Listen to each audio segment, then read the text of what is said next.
Welcome back to another episode of Inside Multifamily Access Control, sponsored by Salto. As always, I have Colin with me. Colin, how you doing? Doing well. Hope everybody enjoyed the long weekend. Ready to get back at it.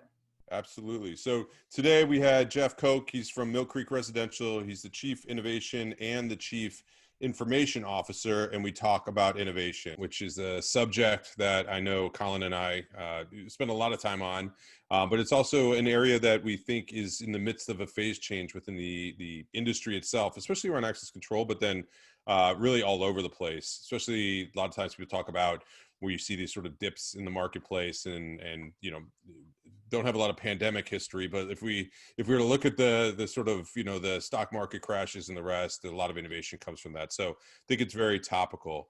So extremely excited today to have Jeff join us from Mill Creek Residential. So Jeff, thank you very much for taking the time to do this. It was on short notice and we appreciate you making the time to do it, but I understand it's a topic that means a lot to you. So if you don't mind, could you just introduce yourself, your position, company, and we'll kick it off from there. Absolutely. I appreciate y'all having me today. And I look forward to just sharing my thoughts and being able to talk through a bunch of different things with y'all. So Jeff Kok, I'm the Chief Innovation Officer, Chief Information Officer for Mill Creek Residential.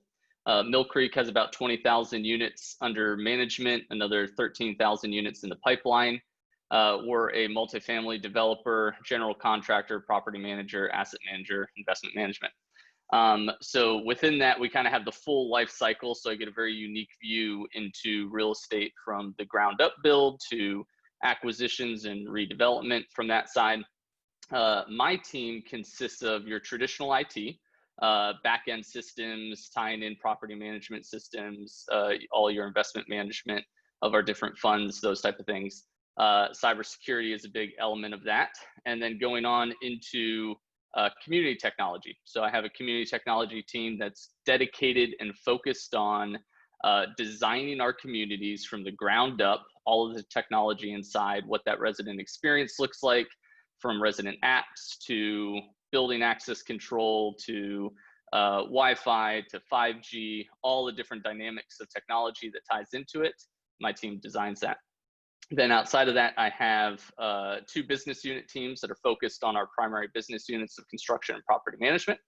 Then I have innovation, which is a think tank, really comprised of all of our business units, thinking about what innovation looks like for real estate now, 5 years down the road, 10 years down the road, 15 years down the road, and how do we as Mill Creek create a competitive advantage in the space to drive forward how we develop. And I'll give some examples of that as we talk later, but think about Uber Elevate and helicopter services and how they may define where we develop, where we build locations.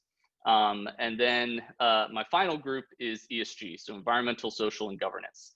And so I run the sustainability practices for the organization, the strategy, and how we go forward, reporting on those on an annual basis.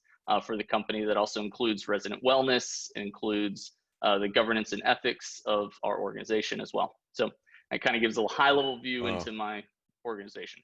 Yeah. Other than that, you have nothing to do, it sounds like. Yeah. I'm curious though on that. So you said a couple things. It's interesting because you learn about a company by the area that they focus. So I guess two parts. It's interesting to me that the ethics in that side of it falls into the CIO, both of the offices. And that. So can you speak a little bit to where do they see how that lines up? Is it viewed as a competitive advantage to have it as part of innovation, or did you miss a meeting, or how did was I the one named to it? Yeah. So ESG really is this encompassing brand of how you tie it all together, right? So from sustainability of your assets, making sure that we're focused on green energy and energy performance, down to how our residents and how we treat the neighborhoods of which we live and how we govern our employees and report on all that. So it's all really one big bundle that investors are really interested in. And so I run the strategy and the policy of that, but we do have an audit and administration committee that I sit on that is a group of peers of people from HR, from construction, property management, et cetera, within our group that helps kind of govern some of those practices of what our policies are around ethics. And then that rolls into my ESG reporting and strategy. as an organization. So we hold that as high regard because in the end, one of my sayings and philosophies is people matter most. And so everything we do in technology is about people, and enabling people, making their lives better, empowering them to be able to perform at a better rate than they were before. So technology is that key enabler. And so I want to make sure that whatever we're doing, we tie people into it. And so that's really how that governance and ethics and all that ties in is let's run a really good organization. That's great. It does, it's sort of putting money where your mouth is, if you would, on the focus on that end, so which is great. Yeah. Also, in the introduction, you mentioned access control falling into the chief information officer side of it. I can assume why, but I'm just curious at where do you draw the line when a system falls underneath that versus somewhere else, right? So, you have connected toilets. I don't know, if it falls underneath on that end, but right. So like, because I find in talking to companies like yourselves, sometimes these things don't have a home, right, in a lot of places. So curious on where you all draw your line of where they finally end up underneath sort of your control. Yeah.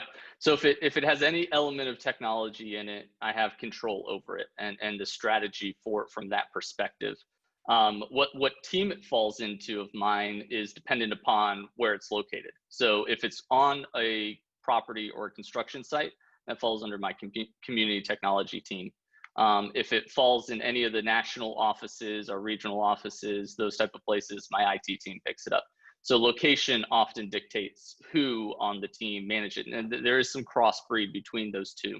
But really, it was about 2 years ago in the fall that I came up that we needed to start thinking about things differently from the way we managed them and designed them and build them. And our board started saying, hey, we need to have a better focus on technology for the organization, and we need to make it central to how we build.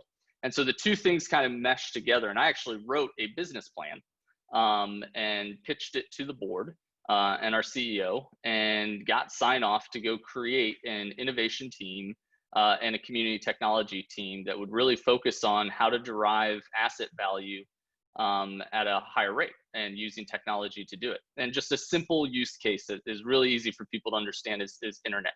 So when someone's typically designing a building and they put in the fitness center, they may have the internet provider come to them and say, well, you need 6 different internet circuits to run all these machines, and it's going to be $300 per circuit, but that's what you need to make it perfect. Well, that's just not the truth, right? There's things called network segmentation and actually creating a local area network that can govern all these different kind of tracks.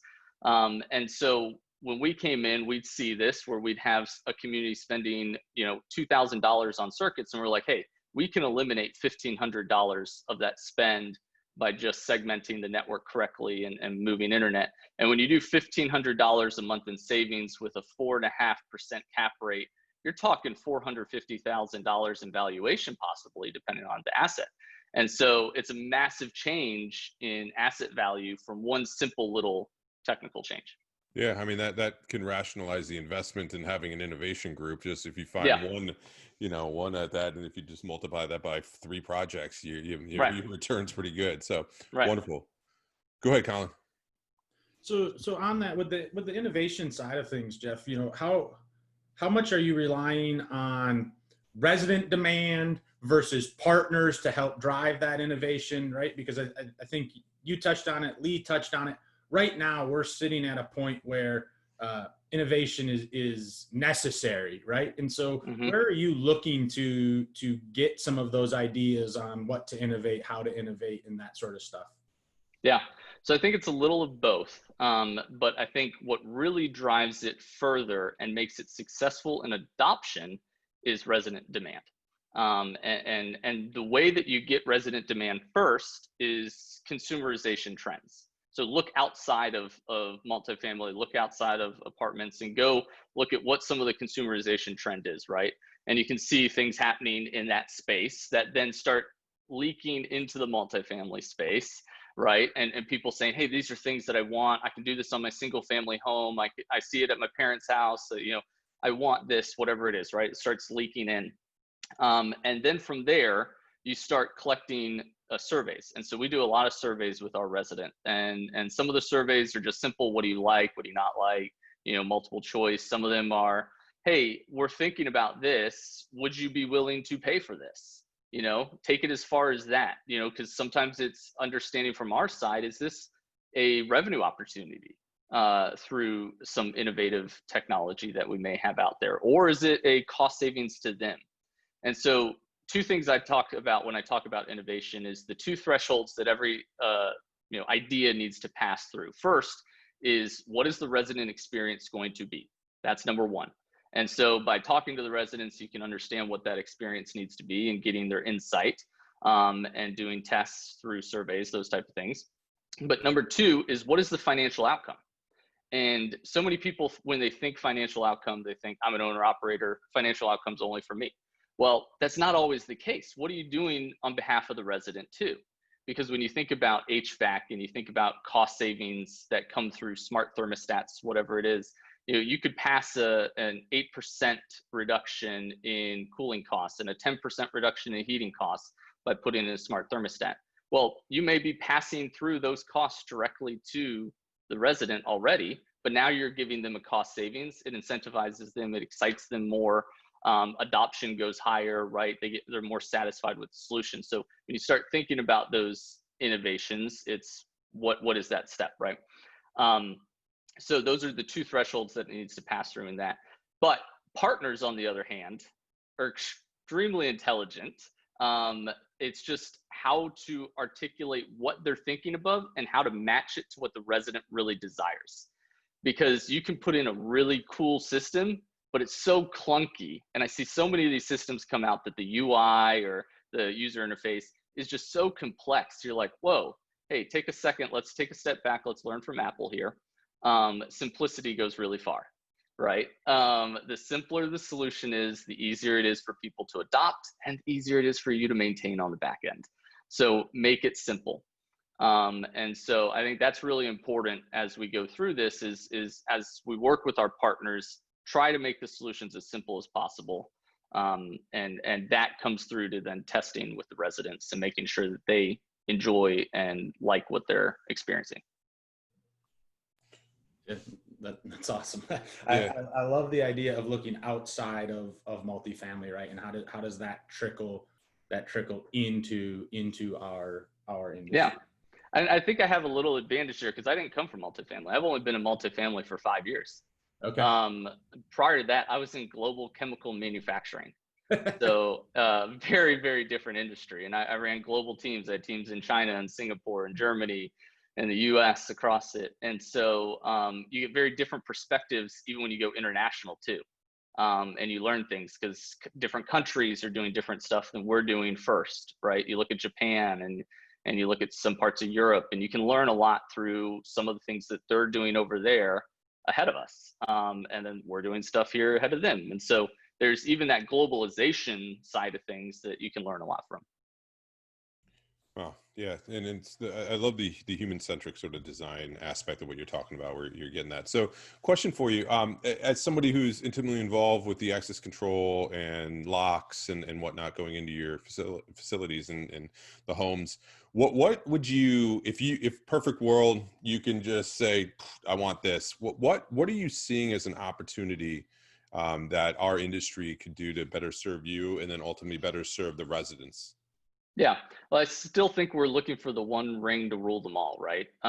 So little Lord of the Rings reference there, but there hasn't really been one solution that's come out that says I do it all, right? Nuts to bolts. I do the hardware, I do the software, everything's all in one solution. You have people that sit in the software space and then they integrate all the different hardwares together. You have people in the hardware space that they do some of it, but then they don't do the unit lock. Or they don't have a really good guest entry system because they haven't figured out the software element to the guest entry system. So you have a lot of these disparate systems that people are all trying to tie together. Or people that are coming out with these full systems, but they're not mature enough yet to really do the functionality that you want out of guest entry, which a big element today in multifamily is guest entry. So from self-touring down to food delivery, to pet walkers, to cleaners, the solution to fix guest entry is the crux of the problem, right? And so the quicker we can get to solving that, the quicker everything else comes together. Because you got to think about the building entry point, you got to think about the common areas, you have to think about the elevators. Do you want to control what floor people can go to, and then into whatever unit lock you're doing for touring from that side. And so self-touring, I think, is accelerating a lot of this discussion. But again, it's finding that one solution that's really going to pull everything together. And so I think there's integrators out there today that are doing that, and they're doing a good job. And it's really, really steady and holistic. But I think we talked earlier, Lee, about iterations. So there's a bunch of these iterations that keep happening in the space, and people saying, oh, well, now I'm entering this market, or hey, now I'm competing here. And so you're starting to see a lot of this evolution of access control get stronger. I just don't think we're fully there yet. And it's still going to take time to fully bake it out. Yeah, no, I would tend to agree. I mean, one of our, I would say, strengths of our industry for a long time was the fragmentation of it, Mm-hmm. right? We had very clear how product got to market and who was responsible for what. And it was sort of those ruts, if you would, were created purposely, and Yeah. the business models were there to do that. And I think as things have become more complex and things aren't just seed to flower, it used to be, I mean, Colin, you saw, you'd create a lock. It's like, how many of these do you want to buy? Great. Well, a person goes, buys it from there, and they install it on this day. And then you really, the amount of times there was a problem was very limited. Now you have software, everything's integrated, who's doing what, right? Like, it's a lot more complicated, as well as I think, if you think about sort of, you're talking about the guest entry experience side, that happened very fast to our industry, and from the access control side, like the delivery stuff happened to us. We didn't see it really. So and the ability to quickly pivot, if you would, to being able to be that, it allowed, I think, space for a lot of, as you were saying, somewhat immature companies, if you would, but high tech, if you doing it, to come with a solution that we've had to respond to. So there's a bit of churn that's happening right now, and it's going to be interesting to see how it all plays out. Well, that's why I think the integrators are so important at this time, because of the fragmentation that exists today. You need someone that truly understands software integration and tying systems together, right? And being able to then drive that forward and keep very strong security in all of it. Because I'm still very cautious as it comes to online locks versus offline locks, etc. And I believe the rest of the industry should really be cautious and make sure that they're careful in what they're doing. And so making sure you have a strong integrator that can keep up the security requirements that you may have, I think is very important. Now, do you see that integrator being the same person as also does the hardware installation, or are you able to No, separate they can be those different. things? You can separate the two, from the installation to the integrator. Those two can be different. I know sometimes we call them the same in the space. They get the same name, but the integrator to me is the one that controls the software, that really runs all of the pieces together, separate of the integrator that installs. Yeah.